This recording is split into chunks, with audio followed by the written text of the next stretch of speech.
Hello दोस्तों, नमस्कार। तो स्वागत है आपका अपने ही YouTube चैनल नॉलेज बाय रिया में।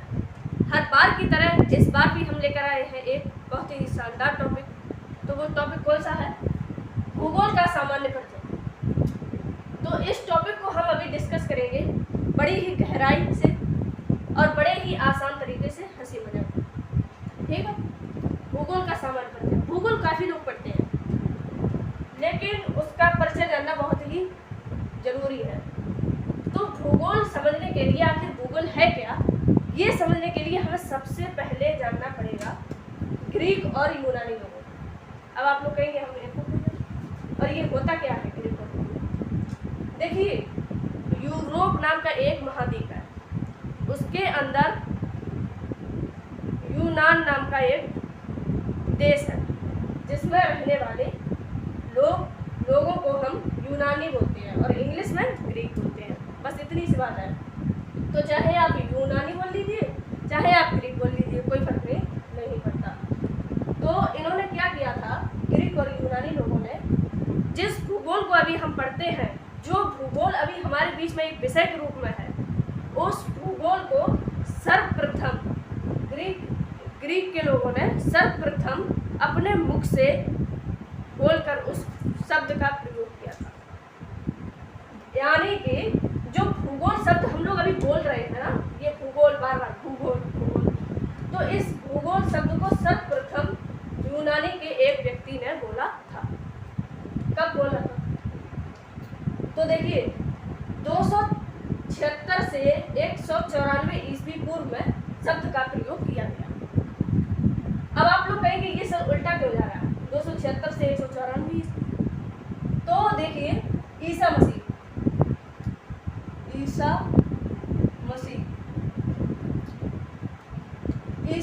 साहेब, इनके जन्म से पूर्व का जो समय है, इनके जन्म के पूर्व का जो समय है, यानी पीछे अगर हम जाएं, जन्म के पहले का जो समय है, उसको हम लोग ईसवी पूर्व बोलते हैं। क्या बोलते हैं? ईसवी पूर्व। ठीक है। और इनके जन्म के बाद का जो समय है, उसको हम केवल ईसवी बोल देते हैं। अब ये इनके जन्म के पहले का जो समय है, वो ईसवी पूर्व हो गया, और इनके जन्म के बाद का जो समय है, वो ईसवी हो गया। तो ठीक है। तो ईसा मसीह ये है। तो यहाँ पर बात किसकी हो रही है? ईसवी पूर्व की हो रही है। तो ईसवी पूर्व में, यानी कि ईसा मसीह के जन्म के पहले ही, ईसवी पूर्व में ही इस भूगोल शब्द का प्रयोग किया जा चुका था। जब हम लोगों को भूगोल का भावी नहीं पता था, उस समय ग्रीक या यूनानी लोगों ने इस भूगोल का 20%, लगभग 20% अध्ययन कर चुके थे। समझ रहे हैं आप? तो ये था हमारा ऐसा ही, अभी आपको समझाने के लिए ये बताया था। और हाँ, एक आपको महत्वपूर्ण, अभी मैंने ये तो बताया नहीं कि ये पीछे क्यों हो रहा है। तो मैंने जैसा बताया, जो ईसवी पूर्व का समय होता है ना, इसमें बैक में चलता है, माइनस में चलता है, और इधर जो समय जन्म के बाद का जो समय है, इसमें प्लस में चलता है। ठीक है। यानी यहाँ पर 300, उसके बाद आएगा 400,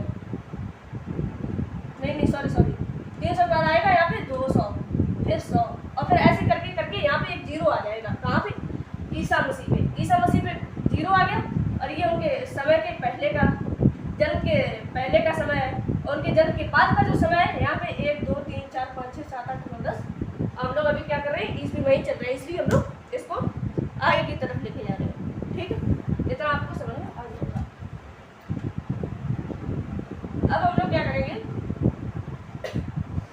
तो इस जो भूगोल शब्द का जो प्रयोग किया था ग्रीक के लोग ने, यूनान के लोग ने, उनका नाम था इरेटोस्थनीज। आपको कठिन लग रहा होगा थोड़ा, इरेटोस्थनीज पहली बार सुनते हैं तो कठिन लगता, लेकिन अगर आप 2-3 बार बोलेंगे तो आपको प्रैक्टिस पड़ जाएगी। तो इरेटोस्थनीज सर्वप्रथम भूगोल शब्द का प्रयोग करने वाले व्यक्ति भूगोलवेत्ता। यानी भूगोलवेत्ता का अर्थ होता है जो व्यक्ति भूगोल का अध्ययन करता है, उसको हम भूगोलवेत्ता कहते हैं। बस इतनी बात। ठीक है। तो सर्वप्रथम किसने किया? इरेटोस्थनीज ने। तो बहुत से लोग इस डाउट में रहते हैं कि जो भूगोल की जनक है वो इरेटोस्थनीज है, लेकिन ये बिल्कुल गलत है। इरेटोस्थनीज भूगोल के जनक बिल्कुल भी नहीं है। ये कौन है? भूगोलवेत्ता है जिन्होंने सर्वप्रथम भूगोल को बोला था, भूगोल का प्रयोग किया था। इसके बाद भूगोल को व्यवस्थित रूप से, हाँ अगर इनकी बात अगर हम ये बात करें कि भूगोल के पिता कौन है, तो वो है हमारे हिकेटियस। कौन है? हिकेटियस। हिकेटियस भूगोल के जनक कहलाते हैं। क्यों कहलाते हैं, ये क्यों नहीं कहलाते हैं, बहुत सब अभी आपको बताएंगे। तो हिकेटियस क्यों कहलाते हैं?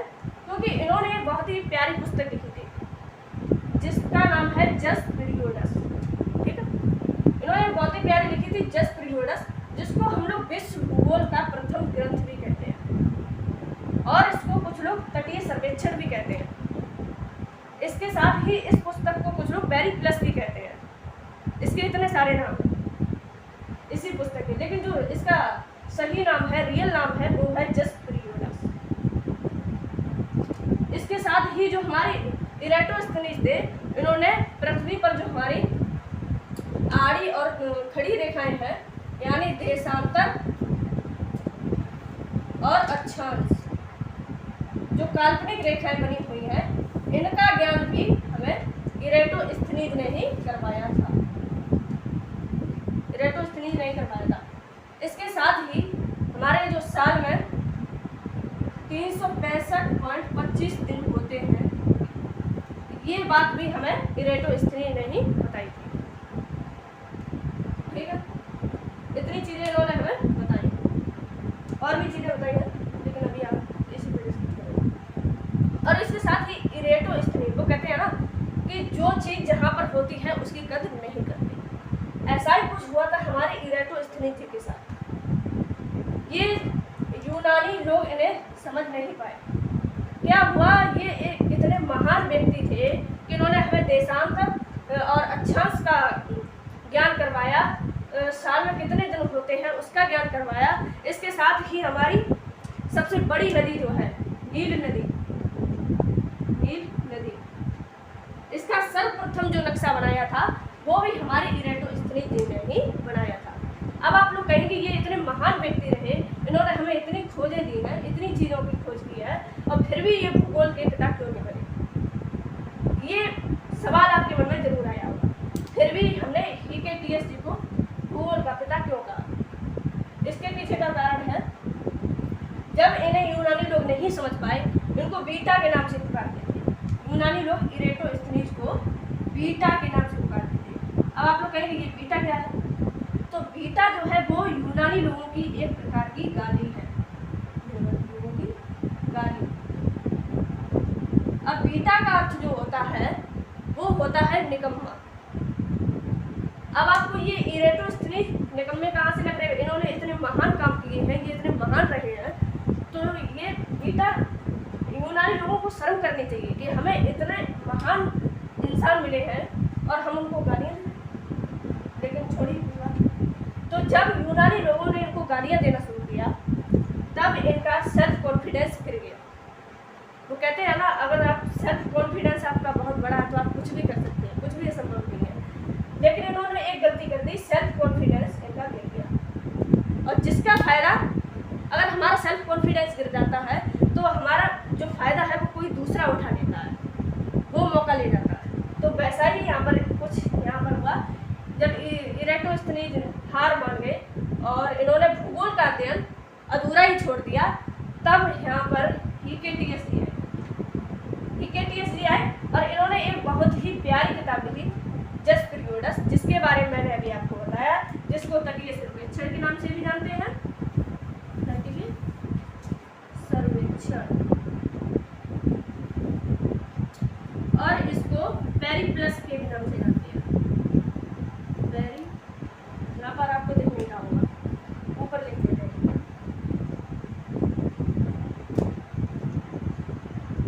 यहाँ पर लिख देते हैं जस्ट पीरियोडस, इसका रियल नाम है। उसके बाद इसको पेरिप्लस के नाम से जानते हैं, पेरिप्लस। इसके अलावा तटीय सर्वेक्षण,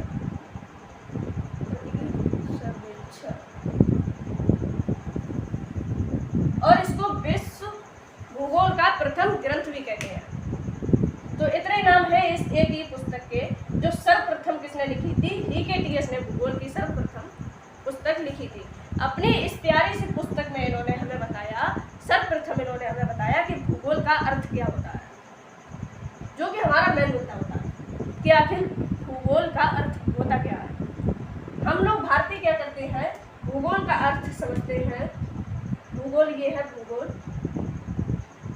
हम भारतीय क्या करते हैं, ये पहले करते थे, अभी तो काफी लोगों को पता हो गया है। तो भू का मतलब पृथ्वी और गोल यहाँ पर आ रहा है तो इसको गोलाकार। हम भारतीय लोग सोचते थे पृथ्वी जो है वो हमारी गोल है और इसी को हम लोग भूगोल कहते हैं, लेकिन ऐसा नहीं है। इस चीज को गलत साबित किया हमारे हीकेटीएससी ने।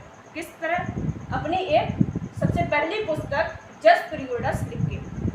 तो इन्होंने हमें किस प्रकार बताया कि पूरी भूगोल की किताब में इन्होंने हमें किस प्रकार सबसे पहले बताया कि भूगोल का अर्थ क्या है, वो हम अभी देखते। आइए तो हम देखते हैं कि हीकेटीएससी ने अपनी पुस्तक में भूगोल का अर्थ किस प्रकार बताया है। भूगोल को इंग्लिश में हम जियोग्राफी बोलते हैं, ठीक है।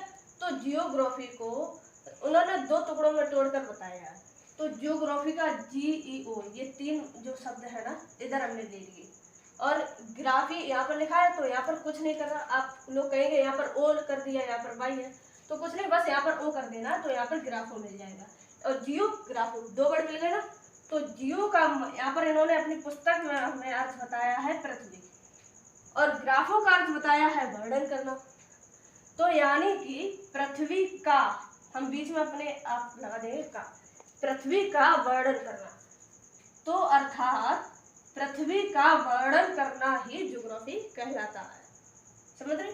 अतः पृथ्वी का सही ढंग का संपूर्ण अध्ययन करना ही ज्योग्राफी या भूगोल कहलाता है। ये हमारी पूरी डेफिनेशन हो गई ज्योग्राफी की।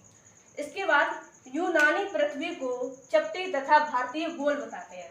मैंने अभी आपको बताया कि हम भारतीय जो थे वो भूगोल के शब्द से ये समझते थे, भू का अर्थ पृथ्वी और गोल का अर्थ गोलाकार। इसीलिए जो आज भी जो कुछ भारतीय हैं वो पृथ्वी को गोल ही बताते हैं, और जबकि यूनानी पृथ्वी को चपटी बताते हैं। अब आप लोग कहेंगे चपटी क्यों? तो यदि हम लोग कहें कि पृथ्वी जो हमारी है वो एक सेब के आकार की है। एप्पल देखा है ना, एप्पल कैसा होता है, तो ये है अपनी पृथ्वी, ठीक है, जिसको सब लोग गोल बताते हैं। लेकिन वो जो यूनानी लोग हैं वो कहते हैं, देखिए यहाँ पर एक पोल होता है, पोल मतलब देशांतर और अक्षांश और देशांतर, जो हमारी पृथ्वी पर काल्पनिक रेखाएं होती है ना, तो वो धीरे धीरे करके यहाँ पर आके बिल्कुल मिल जाती हैं एक दूसरे है। और इसी प्रकार देशांतर और अक्षांतर दो प्रकार के ना, सीधी सीधी एकदम बिल्कुल वो टेढ़ी मेढ़ी हो रही है, और इसी प्रकार ये भी यहाँ पे आके एकदम बिल्कुल मिल जाती है। तो यहाँ पर जब मिलेंगी तो ये एक हमारा बिल्कुल ऐसा करके एक मिल गया, और एक यहाँ पर मिलेंगी दोनों, तो ये हमारा पोल कहलाता है, ये वाला, ठीक है, ये पोल कहलाता है। तो यूनानी लोगों का कहना, और सेब भी हमारा इसी प्रकार का होता है, बिल्कुल थोड़ा सा ऐसा ही होता है, जिसमें यहाँ पर एक डंडी होती है, तो सेब के आकार का हम लोग समझ सकते हैं। तो यूनानी लोगों का कहना है कि जब हम लोग क्या नाम पृथ्वी को देखते हैं यहाँ से, तो हमको पृथ्वी चपटी लगती है, और बाकी है तो गोल ही, लेकिन यहाँ से देखने पर चपटी लगती है। चपटी का अर्थ क्या है कि ऊबड़ खाबड़, मतलब अगर हम लोग देखें सही से, अगर चलो दूसरा एक एग्जांपल और लेते हैं कि अगर हम पृथ्वी को अपना चेहरा मान लेते हैं, कुछ लोग कहते हैं कि हमारा चेहरा गोल है, तो गोल तो होता ही है, सबको पता है कि हाँ गोल है, लेकिन इस गोलाई में भी आप देखते हैं कि हमारी आंखें कहीं पर अंदर धसी हुई है, नाक उठी हुई है, कान बाहर की ओर है, तो ऐसे करके तो माथा एकदम चपटा हुआ है। इसी प्रकार अपनी पृथ्वी भी है, कहीं पर हिमालय पर्वत उठा हुआ है, कहीं पर सैवाना घास उगा हुआ है, तो कहीं पर क्या नाम अपना समुद्र धसा हुआ है, कहीं पर एकदम समतल है। तो इसी प्रकार अपनी पृथ्वी में। अब आप लोग कहेंगे कि ग्लोब तो है वो तो पूरा गोल ही होता है, ऐसा क्यों? तो ग्लोब को गोल बनाने का जो मकसद था वो ये था कि हमारा जो ग्लोब है अगर उसको ऊबड़ खाबड़ ऐसा करके पूरा बनाएंगे तो उसको टूटने का और सही से रखने का बड़ा ही प्रॉब्लम रहेगा, इसलिए वो एकदम सुरक्षित रहे, इसलिए उसको गोल बनाते हैं। तो ये पर यहाँ पर हमारी दो चीज़ें तो हो गई कंफर्म। हमने देखा है कि हिकेटियस ने भूगोल को अपनी जस पीरियोडस पुस्तक में क्रमबद्ध तथा व्यवस्थित तरीके से समझाया है। तो हमारे जो हिकेटियस साहब जी थे, इन्होंने अपनी जस पीरियोडस पुस्तक के अंदर भूगोल को क्रमबद्ध तथा व्यवस्थित तरीके से सजोया है। तो हमारी जो इनकी जो जस पीरियोडस पुस्तक है ना, इसमें इन्होंने पूरे भूगोल को समा के रख दिया है। पूरा अगर हम उसको पढ़ेंगे ना तो पूरा भूगोल खुल के रख जाएगा। तो बस यही कहना चाहते हैं, आपको जो समझाया वो आपको समझ आया होगा। इसके बाद ही हम इसके कुछ प्रकार भी देख रहे हैं। वैसे तो अगर हम आपको बताएं कि ये जो भूगोल है इसको आप वृक्ष मान लीजिए तो आपको ज़्यादा सही रहेगा। वृक्ष हमारा कैसा होता है, ऐसा होता है कुछ, ठीक है। और नीचे क्या होती है, नीचे इसकी जड़ होती है। तो पूरी भूगोल में आप भूगोल को एक वृक्ष के समान मान के चलिए, ऐसा काल्पनिक, ठीक है। तो इसकी भूगोल की शाखाएं भी होती हैं, ये ऐसे करके, ऐसे और ऐसे, ठीक है। तो ये अपना भूगोल हो गया, ये पूरा वृक्ष है, ये भूगोल हो गया, ये पूरा भूगोल है।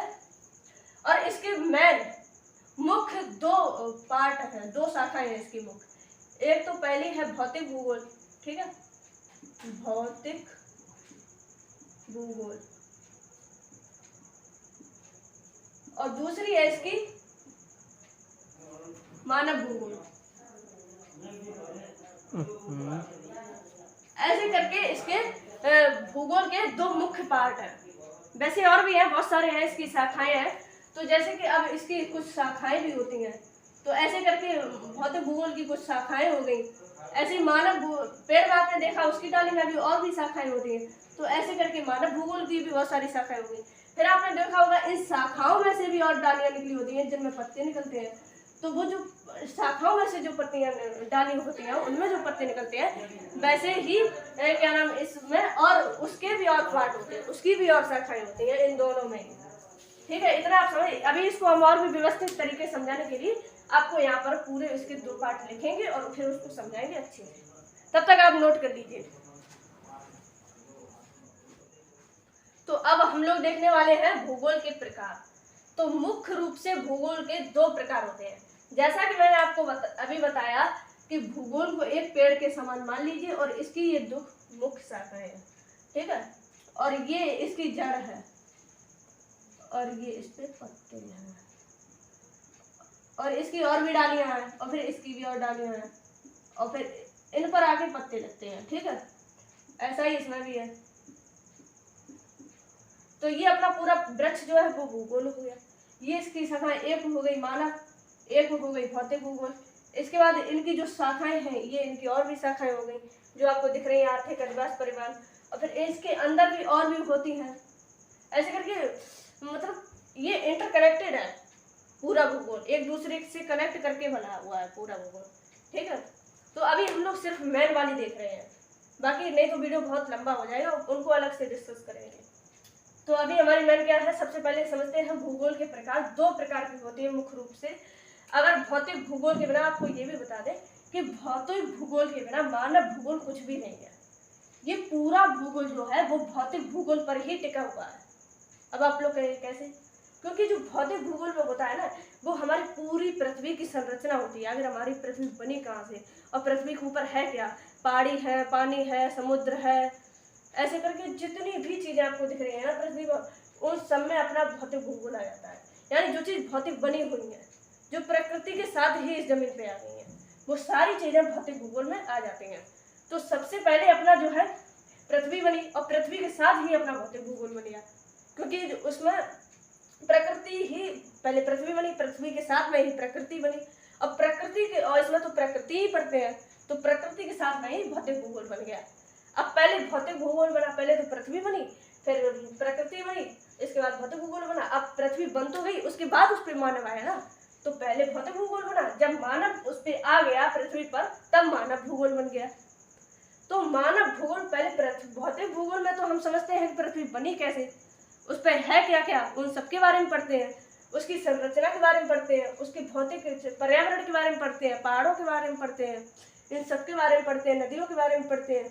इसी के साथ ही मानव भूगोल की बात आ जाए तो हम लोग इसमें क्या देखते हैं कि पृथ्वी की जो संरचना है, बनावट है, उस पे रहने वाला जो मनुष्य है, मानव है, वो अपना जीवन किस प्रकार यापन कर पाता है, ये चीज हम लोग डिस्कस करते हैं मानव भूगोल के अंदर। यानी मानव से जुड़ी प्रत्येक प्रक्रिया को हम मानव भूगोल में डिस्कस करते हैं। तो आइए देखते हैं सॉरी। तो भौतिक भूगोल के जनक जो है वो पॉलीडोनियन है, ठीक है। और इसके बाद जो मानव भूगोल के जनक हैं उनको फ्रेडरिक रेटजर बोलते हैं। इसका अध्ययन क्षेत्र क्या है, ये इसके मेन पॉइंट है। इसमें मैंने अभी बताया प्रकृति जो है उसका ये अध्ययन करते हैं। तो वायुमंडल, ये प्रकृति में आया। इसके बाद जैवमंडल, वायुमंडल, जैवमंडल, स्थलमंडल यानी हमारी पृथ्वी है कैसी, और जैवमंडल में जीवों का अध्ययन करते हैं, वायुमंडल में अपने चारों तरफ जो है उन सबका करते हैं। और मानचित्र, एक स्थान से दूसरे स्थान पर कोई व्यक्ति कैसे जाएगा, यानी पूरी दुनिया में क्या है, मैप ही तो है, तो कौन सा देश कहाँ पर फैला हुआ है उन सब पर। और आपको बता दें जो मानचित्र होते हैं ना वो 3 तरीके के होते हैं। भौतिक मानचित्र जिसको हम इंग्लिश में फिजिकल मैप बोलते हैं, दूसरा राजनीतिक एवं सड़क पॉलिटिकल मैप बोलते हैं, विषयगत थेमेटिक मैप बोलते हैं। तो भौतिक जो मानचित्र है वो कभी बाउंड्रीज नहीं दर्शाता, कोई भी सीमा नहीं दर्शाएगा। जैसे आपकी जो है उत्तर प्रदेश की सीमा क्या नाम बिहार से टच हो रही है वो नहीं बताएगा, वो सिर्फ फिजिकल चीजों को ही दर्शाएगा। इसके बाद जो राजनीतिक एवं सड़क है वो सड़कों तथा हमारी सीमाओं को दर्शाता है कि कौन सी सीमा किस राज्य से टच हो रही है, कौन सा देश किस देश से टच हो रहा है और कहाँ तक फैला हुआ है। और ज्यादातर जो बच्चे होते हैं वो राजनीतिक मैप का ही अध्ययन करते हैं। इसके साथ जो तीसरा अपना पॉइंट है वो है विषयगत, जिसको इंग्लिश में हम थेमेटिक मैप बोलते हैं। ये करता क्या है, ये किसी पर्टिकुलर एक बिंदु का दर्शाता है, एक बिंदु को दर्शाता है पूरे मैप में। मान लो आ गया कि रेल मार्ग, तो पूरे मैप में जहाँ पे भी पूरे भारत में जितने भी रेल मार्ग हैं उन सबको ही केवल दर्शाएगा, उसमें एक भी वन नहीं आ सकता, कोई भी मृदा नहीं आ सकती, केवल वो पर्टिकुलर एक ही बिंदु को दर्शाता है। अगर उसमें पूछा गया वन, तो जितने पूरे अपने देश में जहाँ जहाँ पे भी वन है वो सारे वन उसमें आ जाएंगे। इसके साथ ही हम मानव भूगोल में देखते हैं, क्या देखते हैं, आर्थिक। मैंने अभी बताया कि जो मानव रहता है पृथ्वी पर वो अपना जीवन किस प्रकार यापन कर पाता है, वो किस प्रकार उन सबसे अपना कनेक्शन जोड़े हुए, किस प्रकार दोनों इंटरकनेक्ट है उस प्रकार। तो मानव क्या करता है, आर्थिक नहीं होगा तो फिर कैसे आर्थिक स्थिति चलती है उसमें पूरे में, एक दूसरे को पैसे से ही तो सब कुछ चलता है। फिर अधिवास, वो रहता कहाँ पे है मनुष्य। उसके बाद परिवहन, एक स्थान से दूसरे स्थान जाता कैसे है। उसके बाद औद्योगिक मतलब औद्योगिक में अपने सारे कारखाने और ये सब मजदूर वगैरह ये सब कुछ उसी में आ जाते हैं। तो अभी मोटी हमने मोटा अभी भूगोल जाना कि भूगोल होता क्या है, ये आया कहाँ से है। इसके बाद भूगोल के प्रकार भी जाने और हमने इसके जनक भूगोल वेता इरेटोस्थनीज तथा जनक हिकेटियस के बारे में भी बहुत कुछ जान लिया। अगर आपको इस वीडियो से आज कुछ नया सीखने को मिला है तो आप ये वीडियो अपने हर दोस्त को शेयर कीजिए, और अगर आपको इसी प्रकार इसका दूसरा पार्ट भी चाहिए तो आप कमेंट में जरूर बताएं। इसी के साथ हम आपसे विदा लेते हैं। धन्यवाद आपका बहुत बहुत। मिलते हैं आपको बहुत ही जल्द एक नए वीडियो के साथ। जय हिंद।